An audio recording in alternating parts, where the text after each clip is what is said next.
ఇది గనక మనం గనక గూగుల్ ఎనేబుల్ చేసుకొని ట్రాక్ చేసుకుంటే 90% ఆఫ్ ద అఫైర్స్ కన్ఫర్మ్ అయ్యే ఛాన్సెస్ ఉంటాయి.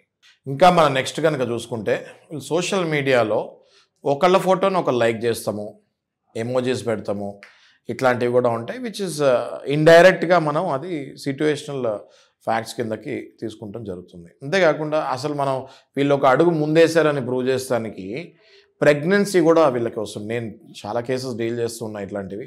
ప్రెగ్నెన్సీ వచ్చి ప్రెగ్నెన్సీని అబార్ట్ చేసుకునే టైంలో వీళ్ళు ఒక హోటల్ రెంట్కి తీసుకొని ఉంటారు.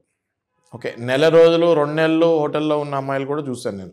ఈ ప్రెగ్నెన్సీ అబార్ట్ చేయించుకొని బాయ్ ఫ్రెండ్ కూడా ఉంటాడు, అబార్ట్ చేయించుకొని. అంటే ఇవాళ రేపు ఎక్కడి నుంచి ఎవరు వచ్చి ఎక్కడ ఉంటున్నారో తెలియట్లేదు కదా. అవునవునండి. సో తల్లిదండ్రులు ఏమనుకుంటారు, వీళ్ళు ఎక్కడో పీజీలో ఉంటున్నారు, ఆఫీస్కి వెళ్ళి వస్తున్నారు, రోజు ఫోన్ మాట్లాడతారు కదా. వీళ్ళు ఎక్కడ ఉంటున్నారు అన్నది తల్లిదండ్రులకు తెలియదు. సో వీళ్ళేమో ఏ ఓయో రూమో తీసుకుంటారు, ఈ ప్రెగ్నెన్సీ అబార్షన్ ఈ ట్రీట్మెంట్లు నడుస్తూ ఉంటాయి. సో ఆ టైంలో హోటల్లో నెల రోజులు ఉంటే ఆ సీసీటీవీ ఫుటేజ్లు వీళ్ళు ఫుడ్ ఏమేమి ఆర్డర్ చేసుకున్నారు, వీళ్ళు ఒకవేళ బాయ్ తోటి మెడిసిన్స్ ఏమైనా తెప్పించుకున్నారా లేదా, ఇవన్నీ కూడా మనం అక్కడ ఎస్టాబ్లిష్ చేయొచ్చు.